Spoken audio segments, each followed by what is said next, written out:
تو जवान बेटे की मौत देखना ये वही जानता है जिस पे गुजरी हो, वही जानता है जिस पे गुजरी हो।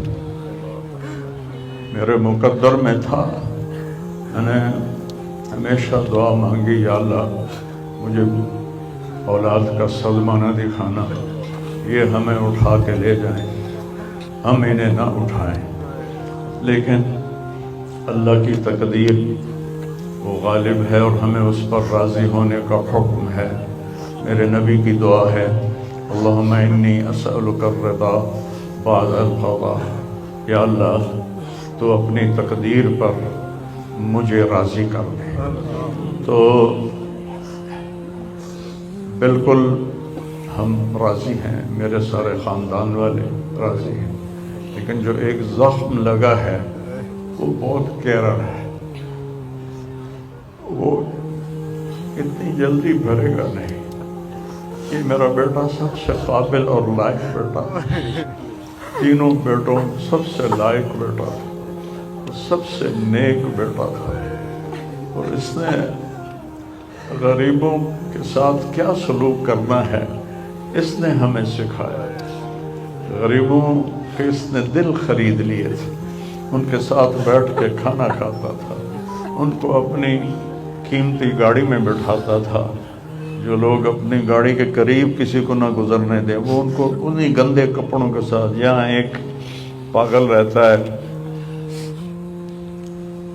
वो मैले कुचैले गंदे कपड़े पेशाब बीच में किया हुआ उसको उठा के और अपनी गाड़ी में बिठाता था।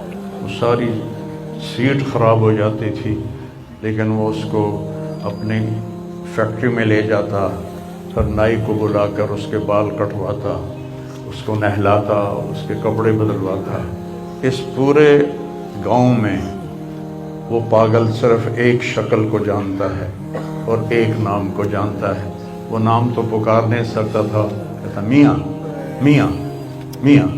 ये सिर्फ इस आसिम जमील को वो जानता है, जो आज हमसे रुखसत हो गया और यहाँ हम बेबस हैं और अल्लाह की तकदीर पर हम राज़ी हैं। और सईद मन वअज़ बिग़ैरिही, मौत से अपनी मौत को याद करना चाहिए कि एक दिन मेरे ऊपर भी ये आएगा और मेरा भी सांस निकलेगा और ज़िंदगी का धागा टूटेगा। ये इस बच्चे ने वो काम किया इलाके में जिसको मैं अपनी तारीफ़ ना हो जाए, ये अल्लाह की अमानत थी, अल्लाह ने इसको अपने पास बुलाया। लेकिन बहुत कम वालिदैन को ऐसी औलाद मिलती है, बहुत कम वालिदैन को ऐसी औलाद मिलती है। तो उसे जवानी में अल्लाह ने बुला लिया। मैं राज़ी हूँ, मेरा सारा ख़ानदान भी राज़ी है, लेकिन ये रोना तो मेरे बस में नहीं। अल्लाह औलाद के सदमे से सबको बचाए, अल्लाह औलाद के सदमे से सबको बचाए। तो छोटे छोटे गम के काबिल नहीं है, मेरे ऊपर तो बहुत बड़ा गम है। मैं अल्लाह का शुक्रगुज़ार हूँ और ये सारा मजमा देख के मुझे हौसला हो गया है कि मेरा बेटा वाकई बहुत नेक था, जिसके लिए इतना मजमा उसके लिए दुआ करने आया है। 40 आदमी जनाजे में हों और मैयत के लिए दुआ करें तो मेरे नबी ने फरमाया उसकी बख्शिश हो जाती है। और ये तो माशाल्लाह हज़ारों गिनती से भी बाहर मजमा खड़ा हुआ है। मैं आप सबका शुक्रगुज़ार हूँ। और मेरे भाई, इस दिन की तैयारी करके मरना चाहिए। अगर अल्लाह राज़ी है तो अल्लाह की कसम मौत से खूबसूरत कोई पैगाम नहीं, मौत से खूबसूरत कोई पैगाम नहीं। और अगर अल्लाह नाराज़ है तो मौत से खौफनाक कोई पैगाम नहीं है।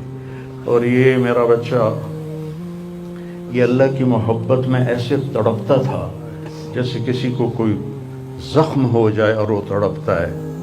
और हम अल्लाह को जानते हैं, मानते हैं, हमारे एहसास में अल्लाह का ताल्लुक़ शामिल नहीं, हम अक़ली तौर पर मानते हैं। मेरी 52 साल ज़िंदगी अल्लाह के रास्ते में नेक लोग, औलियाए कराम, उलमाए कराम के साथ गुजरी। मैं बाप होने की वजह से नहीं कह रहा, मैं आपको यकीन से कह रहा हूँ, जैसी तड़प इस बच्चे में اللہ کی محبت کی تھی میں نے کبھی نہیں دیکھی. یہ 2-2 گھنٹے مجھ سے بات کرتا تھا اور میں ایسے بیٹھ کے سنتا رہتا تھا.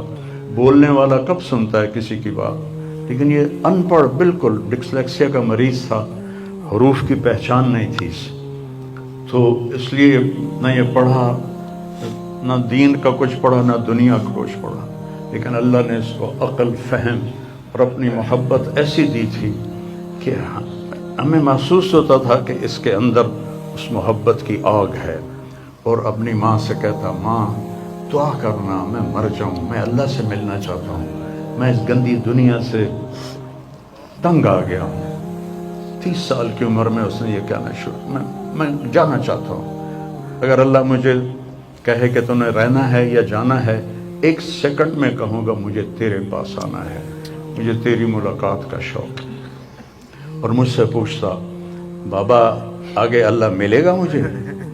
میں نے اس سے بڑی باتیں کرنی ہیں, مجھ سے ملے گا؟ میں نے کہا انشاءاللہ آج تم ملو گے اپنے اللہ سے, ضرور ملو گے. تیری تڑپ, تیری تمنا رہتی تھی میں اللہ سے ملوں. میں نے اپنی زندگی میں صرف ایک آدمی دیکھا ہے, یہ بچہ جس کے احساسات میں اللہ کی محبت تھی. احساسات جیسے ہمارے درد ہمارے احساس میں جب شامل ہوتا ہے پھر ہم ہائے ہائے کرتے ہیں, اور جب تک شامل نہیں ہوتا تو ہم چلتے رہتے ہیں. اس بچے کو اللہ نے اپنی قدرت سے یہ تعلق اور محبت عطا فرمائی تھی. اور بس میں اور کیا تعریف کروں, میرا تو سینہ ویسے ہی زخمی ہے. یہ بہت عالی شان بچہ اللہ نے مجھے دیا تھا. میں اللہ کی تقدیر پہ راضی, اس نے اسی کا تھا, اس نے لے لیا. بھائیو, موت سے پہلے مرنے کی تیاری کر لو, آپس کی لڑائیاں چھوڑ دو, آپس کے جھگڑے چھوڑ دو, آپس کی نفرتیں چھوڑ دو. مرنے والے سے پوچھو کہ نفرت کا کیا فائدہ ہے, جھگڑوں کا کیا فائدہ ہے. معاف کرنا سیکھو, معافی مانگنا سیکھو, معاف کرنا سیکھو, معافی مانگنا سیکھو. 5 نمازیں ہیں, کوتاہی نہ ہو. سال کے بعد روزے آتے ہیں, بیمار ہو تو اللہ کہتا چھوڑ دو. حج اور زکوٰۃ پیسے والوں پر ہے. تو ٹوٹل ایمان کے بعد 2 باتیں ہیں, ایک نماز ہے اور ایک روزہ ہے. اور اس کے بعد ایک حدیث میں سنا کر ہم جنازہ پڑھتے ہیں. میرے نبی نے فرمایا 4 باتیں سیکھ لو مجھ سے. 4, اب 5ویں بھی نہیں, 5ویں نہیں, 4 انگوٹھا کر کے کہ 4 باتیں مجھ سے سیکھ لو تو پھر دنیا بھی تمہاری ہے, آخرت بھی تمہاری. صدق و حدیث, ہمیشہ سچ بولنا, ہمیشہ سچ بولنا. آج نیت کرتے ہو؟ انشاءاللہ. حفظ و امانت, کسی کو دھوکہ نہ دینا, کسی کے ساتھ 2 نمبری نہ کرنا, کسی کو اپنے مفاد اور پیسے کے لیے, اپنے منصب کے لیے اس کے ساتھ دھوکے بازی نہ کرنا. تیسری بات حسن و خلیقت, اپنے اخلاق اچھے رکھنا. گالی, غیبت, الزام تراشیاں, جھگڑے, یہ چھوڑ کے اچھے اخلاق والے بن جاؤ. اور چوتھی بات فرمایا عفت فی طعمت, رزق حلال کماؤ. اب سارے مجمع سے میری اپیل ہے, آج کے بعد نماز پکی کرنی ہے اور سچ بولنا ہے اور کسی کو دھوکہ نہیں دینا اور اپنے اخلاق اچھے کرنے ہیں. کسی کو گالی نہیں دینی, کسی کو بے عزت نہیں کرنا اور رزق حلال کمانا ہے. تو انشاءاللہ میرے نبی کا وعدہ ہے دنیا بھی تمہاری ہے, آخرت بھی تمہاری ہے. آؤ ہم اپنے بیٹے کو رخصت کریں. کبیر